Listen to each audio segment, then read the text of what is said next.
अज्ञानतिमिरान्धस्य ज्ञानाञ्जनशलाकया चक्षुरुन्मीलितं येन तस्मै श्रीगुरवे नमः।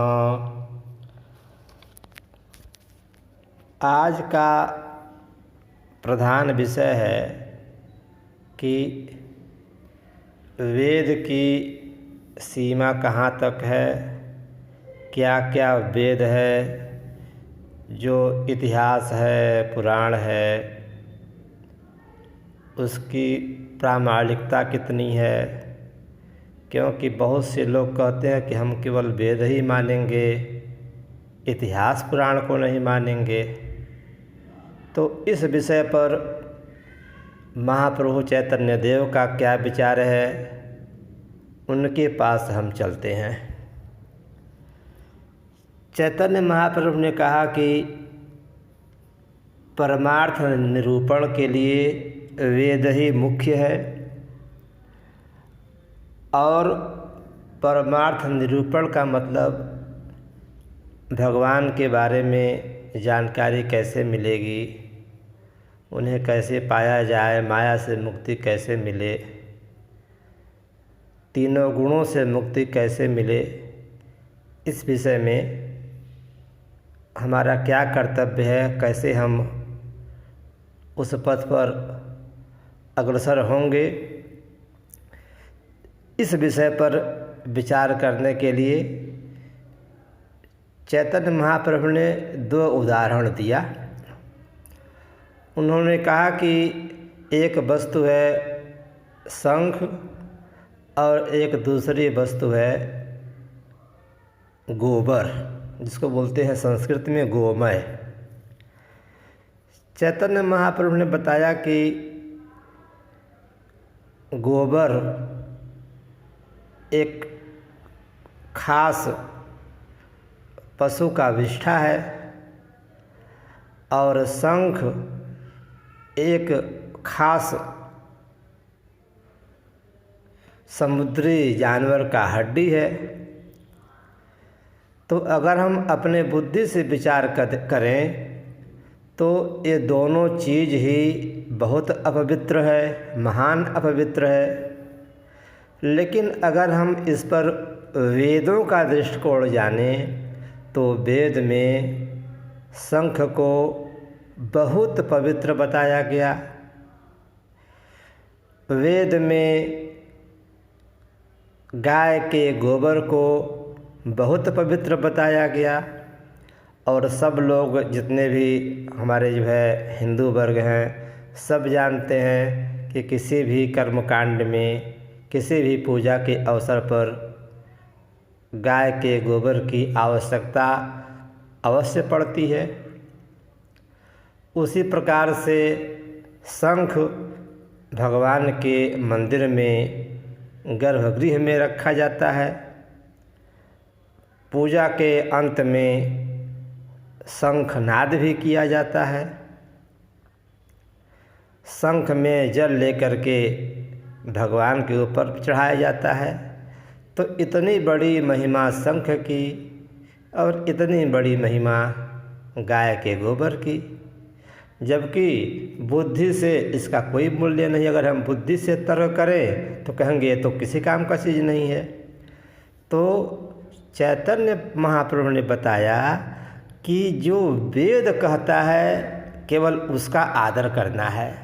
अब आज के चिंतन में हम इस पर चर्चा करेंगे कि वेद की सीमा क्या क्या है और उस विषय में वेद ही जो कहेंगे उस पर आज पूरा सांगोपांग विचार किया जाएगा। तो सबसे पहले हम आते हैं पुराण में, और मत्स्य पुराण में 53:8 में कहा गया है कि भगवान ने खुद कहा है कि मैं व्यास के रूप में आकर के और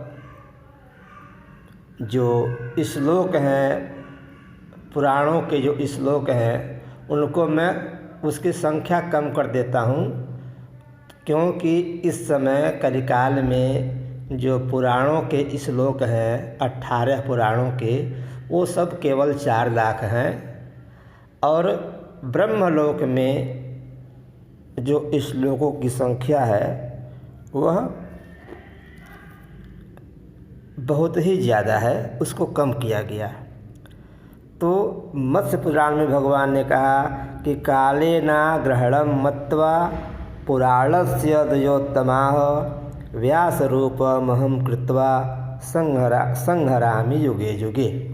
माने मैं जो है लोगों के बुद्धि को जब देखता हूँ कि कलकाल में लोगों की बुद्धि कम हो जाती है, स्मरण शक्ति कम हो जाती है, तो मैं संख्या को जो है कम कर देता हूँ, जिससे कि लोग उसको पढ़ करके अपना कल्याण कर सकें। अब आते हैं, ये तो हो गया मत्स्य पुराण की बात। अब हम आते हैं बृहद आरण्यकोपनिषद में कहा गया है कि भगवान के ही श्वास से चारों वेद और इतिहास पुराण प्रकट हुआ। एवं वा अरेस्य महत्वभूतस्य निःश्वासित मेतद यत ऋग्वेदो यजुर्वेदः सामवेदो थर्वंगिरस इतिहास पुराणम। इसी प्रकार सामवेद की कौथमीय शाखा छांदोग्य उपनिषद में कहा गया ऋग्वेदम भगवोद्धेमीर यजुर्वेदम सामवेदमाथर्वणम चतुर्थमितिहासम पुराणम पंचमम वेदा नाम वेदम। मतलब कि हे भगवान, मैंने ऋग्वेद, यजुर्वेद, सामवेद, अथर्ववेद और जो वेदों में 5वां वेद है इतिहास पुराण, उसका मैंने अध्ययन किया। अब आते हैं इस विषय में भागवत का क्या दृष्टिकोण है इतिहास पुराण के बारे में। तो भागवत 3-12-39 मतलब तीसरे स्कंध के 12वें अध्याय में 39वें श्लोक में कहा गया है कि इतिहास पुराणानि पंचमं वेदमीश्वरः सर्वेभ्य एव वक्तृभ्य ससृजे सर्वदर्शनः। मतलब ब्रह्मा जी ने जो 5वां वेद है इतिहास पुराण अपने सभी मुखों से प्रकट किया। उसी प्रकार भागवत का ही एक प्रमाण और लेते हैं। भागवत में 1:4-20 में कहा गया कि ऋग यजुः सामाथर्वाख्या वेदाश्चत्वार उद्धृताः इतिहास पुराणम च पंचमो वेद उच्यते। मतलब इतिहास और पुराण को 5वां वेद कहा गया है। अब देखिए स्कंद पुराण के प्रभास खंड में कहा गया है कि पुरा तपश्चारोग्र ममराणाम पितामह आविर्भूतास्ततो वेदाः सखडंग पदक्रमाः ततः पुराणमखिलं सर्वशास्त्रमयं ध्रुवं नित्यशब्दमयं पुण्यं शतकोटि प्रविस्तरम्। ये श्लोक स्कंद पुराण के प्रभास खंड का है और इसका तात्पर्य ये है कि पूरा माने प्राचीन काल में जब ब्रह्मा जी ने तपस्या किया तो उनके मुख से वेद प्रकट हुए और 100 करोड़ की संख्या में उन्होंने पुराणों को अपने चारों मुख से प्रकट किया।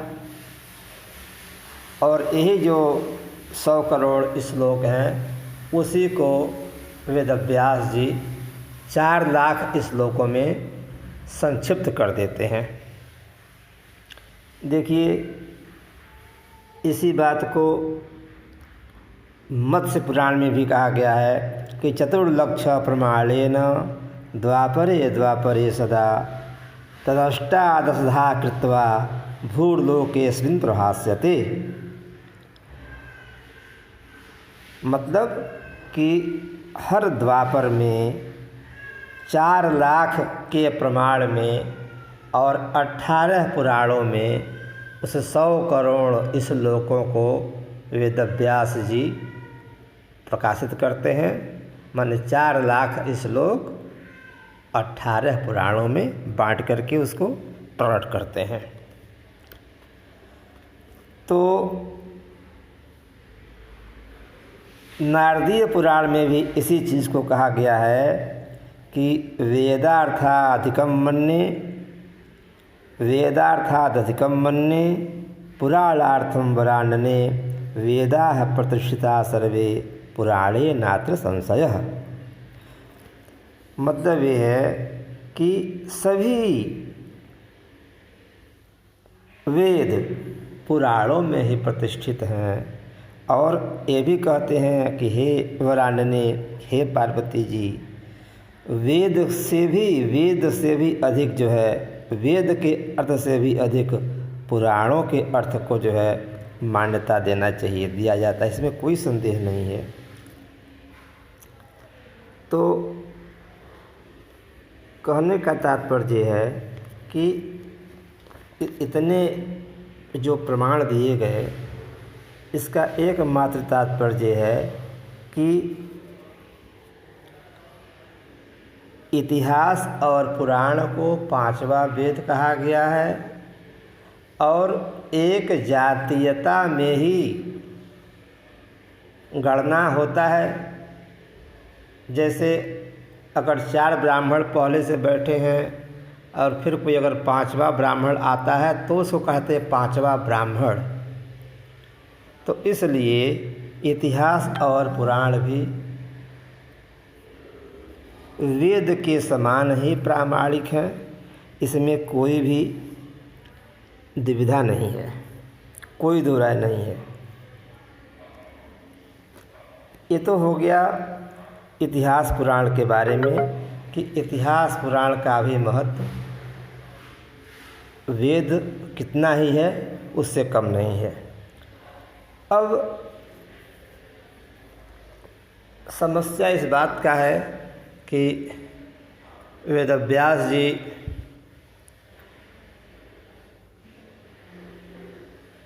अठारह पुराण, महाभारत और श्रुतियों के भिन्न भिन्न अर्थों को, पुराणों के भिन्न भिन्न अर्थों को, महाभारत के अर्थ को निर्णय करने के लिए ब्रह्मसूत्र की रचना किया, जिसको कि वेदांत भी कहा जाता है। तो इतना सब रचना करने के बाद भी उनके मन को शांति नहीं मिली। जो उन्होंने 18 पुराण लिखे उसको संक्षेप में हम बता देना चाहते हैं कि ब्रह्म पुराण, पद्म पुराण, विष्णु पुराण, शिव पुराण, श्रीमद्भागवत, नारद पुराण, मार्कंडेय पुराण, अग्नि पुराण, भविष्य पुराण, ब्रह्मवैवर्त पुराण, लिंग पुराण, वराह पुराण, कूर्म पुराण, स्कंद पुराण, वामन पुराण, मत्स्य पुराण, गरुड़ पुराण और अंतिम ब्रह्मांड पुराण। तो इतना सब लिखने के बाद 18 पुराण लिखे और महाभारत, श्रुतियों का निर्णय करने के लिए ब्रह्मसूत्र, उसके बाद भी उनके मन को शांति नहीं मिली। तो वह सरस्वती नदी के तट पर खिन्न चित्त होकर बैठे थे और यही विचार कर रहे थे कि हमको ब्रह्म ज्ञान भी हो चुका, जो उच्चतम से उच्चतम उपलब्धि है उसको भी हमने प्राप्त कर लिया, और उसके बाद भी मेरे मन में खिन्नता बनी हुई है। तो भगवान की इच्छा से नारद जी का प्राकट्य होता है उनके सामने, और उनको नारद जी बताते हैं कि आपने सबका वर्णन किया है, लेकिन आपने कृष्ण की लीलाओं का वर्णन नहीं किया है विशेष रूप से। इसलिए भक्ति योग के द्वारा समाधि में जाकर के भगवान की लीलाओं का मनन करिए, उनका दर्शन करिए, और उसके बाद आप भगवान की लीलाओं का वर्णन कीजिए। उसके बाद वह समाधि में जाकर के भगवान की लीलाओं का दर्शन करते हैं, और यह सब काम जो है करते हुए उनको भगवान की लीलाओं का दर्शन होता है, और फिर वह जो है भागवत पुराण का विस्तार से वर्णन करते हैं, और तब जा कर के उनके मन को जो है शांति मिलती है। अब देखिए, भागवत पुराण के महत्ता के बारे में स्कंद पुराण के विष्णु खंड के मार्गशीर्ष महात्म्य में कहा गया है कि मतलब जो आदमी श्रीमद् भागवत पुराण का पाठ करता है उसको 18 पुराणों के पाठ का फल मिलता है, जबकि ऐसा महात्म्य और अन्य किसी पुराण का नहीं है। देखिए श्लोक क्या है कि यह पठेत प्रयतो नित्यम श्लोकम भागवतम मुने अष्टादश पुराणानाम फलमाप्नोति मानवः। मतलब मैंने उसका अर्थ पहले ही बता दिया कि एक भागवत के पाठ करने से सबका फल मिल जाता है। तो भागवत के 1-3-44 माने पहले स्कंध के 3रे अध्याय के 44वें श्लोक में कहा गया है कि कलौ नष्ट दृशामेश पुराणार्को धुनोदितः, अर्थात कलयुग में अज्ञान से अंधे लोगों के लिए यह श्रीमद् भागवत रूपी सूर्य उदय हुआ है। भागवत में ही कहा गया है 1:1-3 में कि निगम कल्पतरोर गलितम फलम सुखमुखाद मृतद्रव संयुतम पिबत भागवतम रसमालयम मुहुरहो रसिका भूय भावुका। अर्थात श्रीमद् भागवत सुखदेव मुख से निकला हुआ वेद रूपी कल्पवृक्ष का परिपक्व फल है, और ये ऐसा फल है कि इसमें न छिलका है और न गुठली है, कोई भी अंश इसका त्याज्य नहीं है।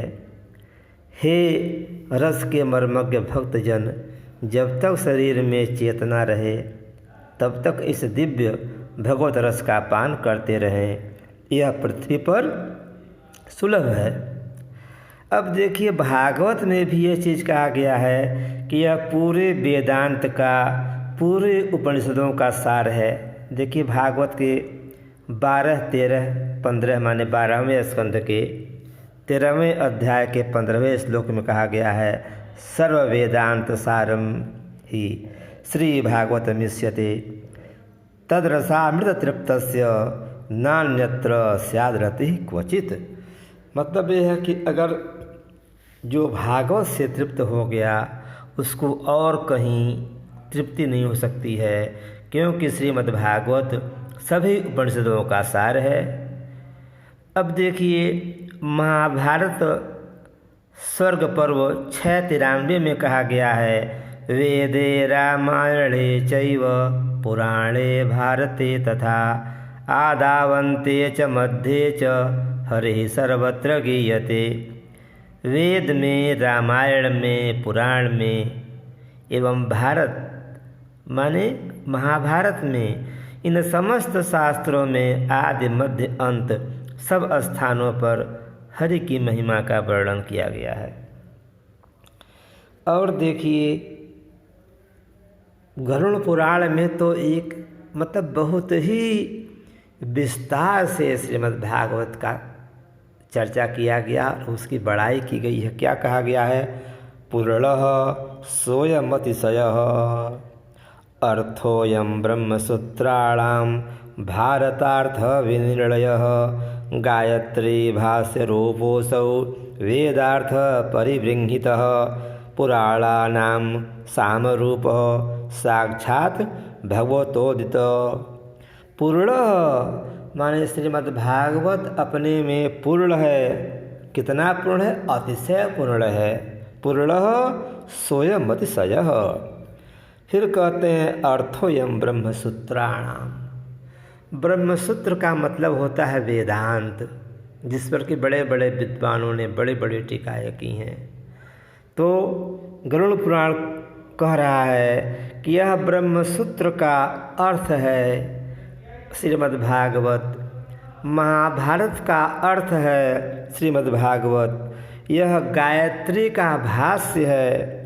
वेद के अर्थ को विस्तार से श्रीमद् भागवत में बताया गया है और पुराणों में यह सामवेद है। भगवान ने गीता में भी कहा है कि वेदानाम सामवेदोस्मि। तो पुराणानाम सामरूप, मैं पुराणों में साम वेद की तरह हूँ। साक्षात भगवतोदितः, साक्षात भगवान के मुख से निकली हुई वाणी है। तो निष्कर्ष के रूप में हम कह सकते हैं कि वेदव्यास ने समस्त श्रुतियों एवं इतिहास पुराणों के अर्थ का निर्णय करने के लिए ब्रह्मसूत्र की रचना की। ब्रह्मसूत्र अत्यंत गूढ़ अर्थ वाले हैं एवं सूत्र बहुत संक्षिप्त एवं अल्प अक्षर होने से इनका लोग भिन्न भिन्न अर्थ करते हैं, जो कि वेदव्यास जी को अभिमत नहीं है। उनका मतलब नहीं है। जो उनका मतलब है उस मतलब से अन्य अर्थ लोग करके प्रकाश करते हैं अपनी अपनी बात को सिद्ध करने के लिए। तो इसके लिए एक ऐसे शास्त्र की आवश्यकता होती है जो सभी इतिहास पुराणों का सार हो एवं ब्रह्मसूत्र के भाष्य के रूप में जिसकी मान्यता हो। तो इस कसौटी पर एकमात्र श्रीमद् भागवत ही खरा उतरता है। इसलिए श्री चैतन्य महाप्रभु जीव के कर्तव्य का निर्णय करने के लिए श्रीमद् भागवत को ही सर्वश्रेष्ठ मानते हैं एवं अन्य जो भी ग्रंथ श्रीमद् भागवत के सिद्धांत का पोषण करते हैं उसका भी वह बहुत आदर करते हैं। जय श्री कृष्ण, जय श्री कृष्ण, जय श्री कृष्ण।